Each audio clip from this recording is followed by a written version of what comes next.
Welcome to the Find Your Leadership Confidence podcast with Vicki Noethling. You are about to discover impactful lessons that help you grow as an individual, grow your confidence, and find the positive and good within you, so you powerfully and authentically become the best version of yourself. Be sure you visit our website at www.findyourleadershipconfidence.com. While you're there, subscribe to us via your favorite network. Now tune in, get ready, and enjoy the journey of emerging as a leader of exception in the 21st century. Welcome, everyone, to the Find Your Leadership Confidence podcast. I'm your host, Vicki Noethling, coming to you from Roswell, Georgia. The goal of this podcast is to bring topics and guests that will empower you to become that confident leader and take your business and your life to the next level. Today, I am really excited to bring to you Renee Hastings, and let me tell you about Renee. She is the president and CEO of Executive Help Now, a virtual assistant service agency. She and her cohort of managers, specialists, podcast producers, and executive assistants provide administrative support, social media engagement, video podcast, production support, and business consulting services to small business owners, content creators, show hosts, and busy executives. Renee's entrepreneurial journey started in 1996. Against all odds, she holds a degree in business management. She's been a Dale Carnegie leadership training coach, and she's appeared on NBC's KCRA News 3 discussing the pandemic, business owners, Bible study coach. Oh, wait, you've got too many things going on here, my dear. Sure, let's just say that you are really helping others with all this that's needed to really understand how virtual assistants can change your lives. And I can tell you it can. Renee is now sought after inspirational speaker, podcast host, successful entrepreneur, philanthropist, and small group Bible study coach. She's leading women along their spiritual journey. So she has been leveraging 15 years of administrative and business experience, and her team gives busy executives the ability to eat more meals at home, take more vacations, and increase their productivity because life's too short to schedule your own meetings, book your own travel, and find your own guests, produce your own show, and check your own email. Today, I'm sure you're excited to hear that we're going to talk about delegating for success. Why doing it all is holding you back. Please join me in welcoming my guest, Renee Hastings. As you can tell, I think everybody needs to hear about this. Yes. If you don't have a virtual assistant, you definitely need to get one. So welcome as my guest. Thank you. Thank you so much for having me, Vicki. It is an honor and a privilege to be on your show today. Awesome. Well, it's my honor to have you. I'd love for you to share two easy questions first before we get into the heart of this. And that is, first, tell everybody, what part of the country do you live in? Where do you call home? Okay, so I am right outside Atlanta in Stone Mountain, Georgia. Awesome. And the second is, I told a little bit about your story, but, at what point was there that pivotal moment in your journey that said, I think this is what I want to do. This is where I think my passion and really my life's mission is. So tell me a little bit about your journey. Okay, I would love to do that. But it goes back a little bit further than just the past few years. It actually started in my youth. I'm the granddaughter of a sharecropper who moved his family from the South to the North to farmland. And my grandfather settled in an Amish community in Wisconsin. Oh, wow. If you can imagine, looking like me, Yes. I'm a Black. Yes. Our whole family is Black. We were the only Black family for miles and miles Yes. around. So my grandfather instilled in us the importance of a good name. Because everyone knew our name, we had to always operate with excellence. We had to be honest, dependable, reliable, people of our word, and work hard so that people would not have a bad impression of our family, but only think the greatest things about our family because we operated in excellence. So Mm. this was instilled in me from the time I could work in a field Mm. all the way through my teen years. So when my mother, who was a single mom, decided to leave the farm, we ended up settling in Madison, Wisconsin. And Madison had a summer youth employment program to help keep kids off the street in the summers and give them an opportunity to identify their natural gifts and skills and talents and abilities and give them real world opportunities to actually Mm. work a job and make some money. And being the child of a single mom, I was ready to make some money. Yes, I believe so. So the first assignment they sent me on was to help the Madison Urban League build a library. So they took me to this room that was piled high and deep with books of all kinds that, I mean, you can imagine the Oh. sea of books. And so my job was to sort them, put them in categories, label them, log them, and organize them in such a way that people could find them easily. I was 12. By the end of that summer, I developed a love for organizing and Yeah. creating categories and subcategories and subcategories, which would eventually translate very well into folders and subfolders and subfolders, if you know what I mean. So I was grateful for that opportunity. The next year, they sent me to this place called Norrell Temporary Services. I know that one. Dating myself because I'm not even sure if it's still around. But Norrell Temporary Services is a temporary employment agency, and the owner of the franchise was a Black woman. And I was there as her assistant, and my job was to hand out the applications for people to apply for work and then key it into the computer so that we could have a record of them and be able to place them. And one day, as I was typing the information for an applicant into the computer, the clickety clack sound of the keys just really resonated with my spirit because I said, this work is so important because the more I clickety clack on these keys, the better somebody is going to have a chance to get a job to take care of their families.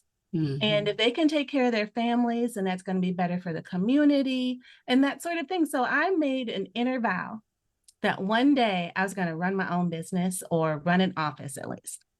And that's what I determined to do. So I took all of the courses in school that were like typing, shorthand, dictation, marketing, all of the sales courses that were available. Now I'm really dating myself because, you know, some of listeners might not even know what those things are, but they came in very handy back in the day. Yeah. Yes, I agree.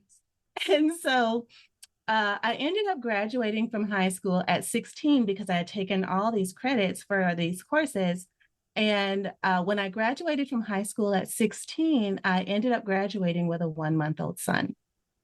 Oh, So wow. I wasn't able to go straight to college like I had initially planned, but because of these skills that I had gained from those prior years, Yeah. I was able to get a very well-paying job working at the state of Wisconsin at 17. Oh, wow. So I was making really good money and still had this love for organizing and that sort of thing, and continued to grow from, you know, from a receptionist to a clerical assistant to an administrative assistant, and eventually to the executive assistant to the C-suite. So the C-suite are the chief executive officers, chief financial officers, chief marketing officers, all the chiefs. And I got to be their right hand. And I loved it. And I Yeah. was good at it. And so, because it was what I knew how to do and what I could do with my eyes closed and one hand tied behind my back, when it came time for me to do something more with my life, because my kids were now grown and gone, I still had all this passion and desire to help people. Someone told me, if you're going to start a business, do what you know. So That's right. I did what I knew how to do. And I started a virtual assistant service. And but I still had my full-time day job and in corporate America. So it was my little side hustle to start. And I'll put that in air quotes for those that are listening to the podcast. And eventually my side hustle became just as busy as my full-time day job. And it was at that point, that was a turning point when I was working 8 hours a day, coming home, trying to be a wife, failing because I was just not good. And then trying to run my business full time at night, not getting to sleep until 3 o'clock in the morning, having to get up to be back at work by 8 o'clock in the morning. It was exhausting. It was tiring. My body for weeks after weeks after weeks was getting no sleep, and the quality of my work started to suffer. Yes, I Now, would believe remember so. in the beginning, I said our work quality was standard of excellence, was the bar was way up here. And so when my work started to suffer and the quality of my work started to suffer, that was a turning point. I was like, I have to do something different. I have to make a change. So I spoke to my uncle, who was retired corporate executive. He said, you need some help. And I was like, yes, I do. And he said, so yes, because he said, this is not sustainable. So long story short, I ended up getting my own virtual assistant. And when I got my own virtual assistant and I was able to delegate my work for my business to her, for her to handle while I wasn't doing my day job, it was an absolute game changer for me. And I was like, I can't believe I've been doing all this by myself for so long. And she was there. And the thing about it is that when I was interviewing her and asking her questions, her responses were the same as what I would respond. And the way she would handle information or handle situations was the exact same way I would do it. And I was like, this is the perfect fit for me. And I cannot wait. And so my turning point in life for this business was when I got my own first virtual assistant, and I was able to delegate the work that I was doing for my clients to her, for her to handle. And it just freed me up to give me more time, more space, more sleep, and to improve my quality of work put it back where it was before. Wow. Yeah. Definitely, I can relate to all those things. Yeah. So I think you really kind of answered my next question, which was how can hiring a virtual assistant transform a business owner's day to day? But what are some go-to strategies for improving the efficiency of your business by having that virtual assistant and really ensuring that you don't get burned out, that you still can have that candle burning at both ends? Well, one of the things that I think is so important, especially in this day and age, is AI. So some people think of AI as the devil. No.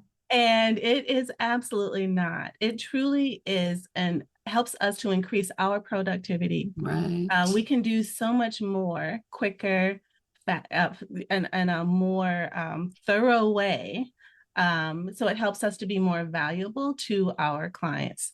So as we continue our training and development, so that's one of the things I really encourage my team. So now I have a whole team. And so I encourage my team to continue to grow in skills and knowledge, especially around AI. And so we have actually AI proficiency certifications for our team, as well as project management and business operations, to help them continue to level up so that they can continue to add value to our clients and keep up with the times and help them to be able to streamline their processes, standardize templates, and do automation workflows that just make life easy for everybody. Absolutely. So, what has entrepreneurship really taught you about authenticity and leading with purpose? I love this question because there's a saying that people do business with people that they know, like, and trust. Mm-hmm. And if you show up, or when you show up as your true, authentic self, people are drawn to that. They can spot a fake a mile away. That's for sure. Honest, if you, all you have to do is be yourself. And when I and also encourage my team to show up in that way as well, then it shows them the value that they add to the lives of our clients and the difference that it makes in everything that they're doing. And it provides us each with a sense of purpose to know that our clients know us, they like us, they trust us because we are authentic in how we serve them with this heart of service. And I know the VA service that I use, they really tailor it. I'm sure you do too. You think about, well, maybe you just need project management, or maybe you just need somebody to help with your emails, or maybe you just need somebody right now to help with your social media. It doesn't have to be all things, right? So give me a story of maybe a client transformation that showed the true impact of being able to effectively delegate your work away. So one of my favorite stories is the story of Katie. Katie is the owner of an information technology firm that works with senior living communities. And she was a solopreneur for the longest time. And we worked together in a previous life in corporate America. And so when I sent out a message to my LinkedIn connections to let people know that I'm here and what I'm doing, she was like, I may have to give you a call. So she called me and she explained to me what she was doing. So not only was she, the marketing person, the accounting person, she was the business development person. She was wearing all the hats, but the thorn in her side was payroll. Said, right now I have a team and everybody keeps track of their time in Excel spreadsheets. And half the time they do it, half the time they don't. And when they do, I have to check it and then I have to put it into the system and make sure it's all right. Then I got to bill the client and then I got to process the payroll against what the client has paid within whatever's in budget. And it's a lot. It's very it's a lot. And so I would like to hand that off. If your team could just take care of that part, then that would just make my life so much easier. And Vicki, when I tell you that the very first time we ran through her process and did that for her, all she had to do was click a button and payroll was run because we did all of those things for her. She came to me with tears in her eyes and she said, I can't believe I've been doing everything by myself for so long. And I didn't have to. You were here this whole time and I didn't have to. And so that just really makes my heart glad to know the impact that one thing had, the relief that it gave her just really helps me appreciate the value that we add to people's quality of life. Well, since then we have streamlined and automated that whole system. And not only does she started with one assistant, she now has 3 assistants working with her on her team. And it's been a wonderful relationship. And she's an amazing ambassador for executive health now. Yeah, because whenever you take those things off your plate that are administrative that someone else could handle, then you can go out and bring in more revenue, and therefore you can afford to hire some more VAs. Absolutely, 100%. Or paid employees too, as Yeah, well. yeah, for sure. So time is flying by, but what advice would you have for that entrepreneur that really feels overwhelmed, but is unsure? Where should I start? What's the first step that I should take?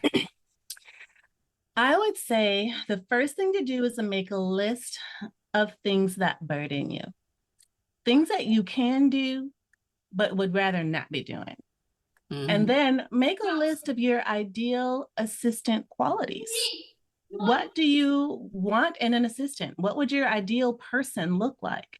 And then call me and let's have a conversation about what it could look like for you to have that person right by your side. Yeah, and I think that's really important that you do make those lists, but then you have the conversation because then Renee gets to know you. And just like she said, she was so impressed with the person would have answered the question or answer the question just like she would. That's building that relationship helps Renee and her team figure out who is the best person for you. Um, Absolutely, yeah. 100%. And we take that matchmaking process very seriously. Like that's my job is to make the matches.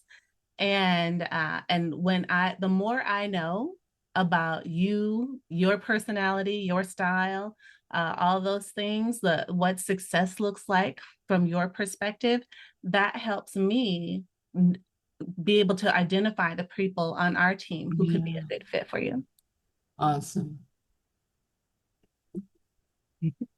So, what tools do you and your team have that also help your VAs besides the training? But what are there other tools that you use to help the efficiency of those VAs? Because we don't want the VAs to be overwhelmed or burned out either, right? Right, right. Absolutely not. And one of the things about our culture is that we have a very collaborative culture. So if someone were to hire us, we have a particular scope of work.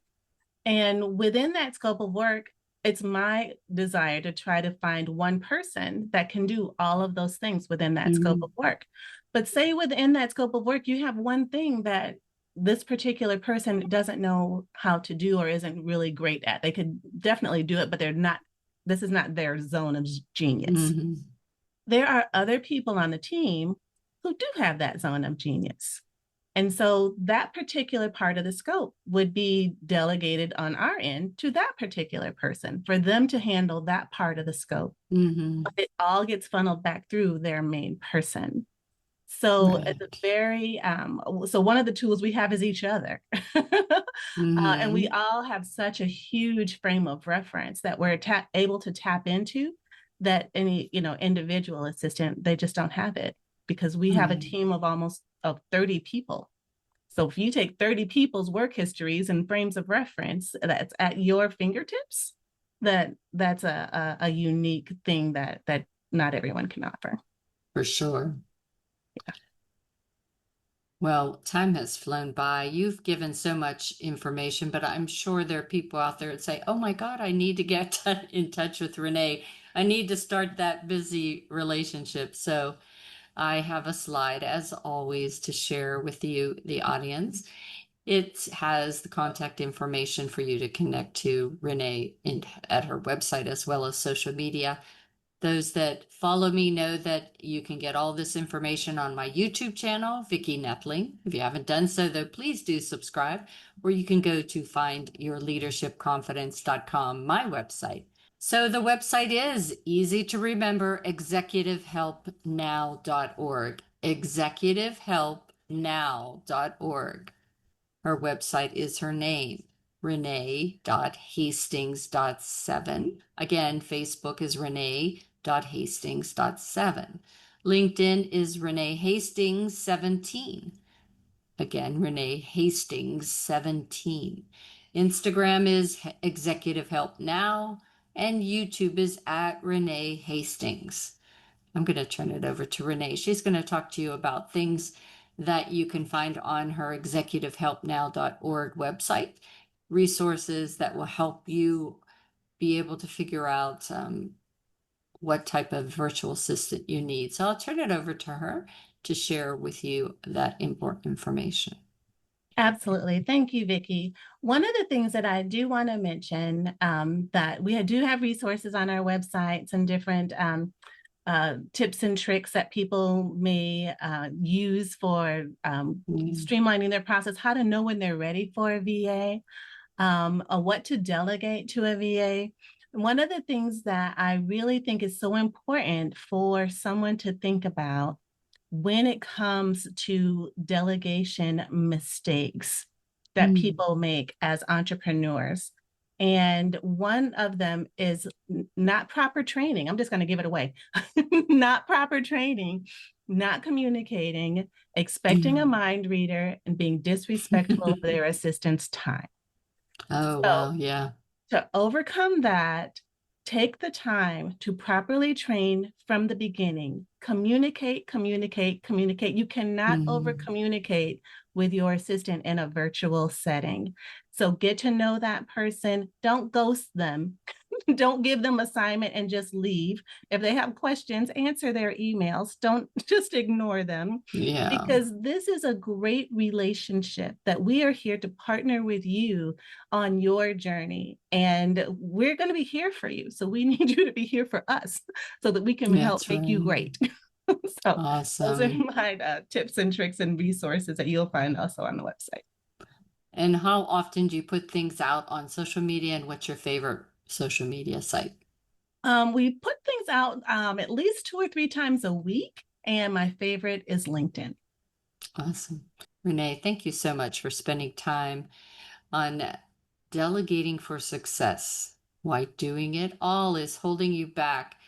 And hopefully out there, you who may not have a VA yet will dip your toe in the water and give Renee a call. And I am sure she will show you how this person or persons can really change your life and make your business run so much more smoothly, giving you the opportunity to do what your gifts and talents really are. So Renee, thank you. Thank you, Vicki. This has been great. As always, I remind everyone that life is a journey, and it's up to you to enjoy the ride. This is Vicki Noethling, signing off.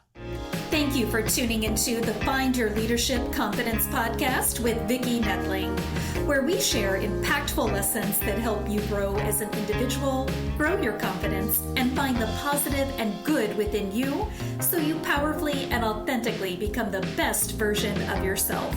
Remember to visit our website at www.findyourleadershipconfidence.com and enjoy even more great episodes like this one.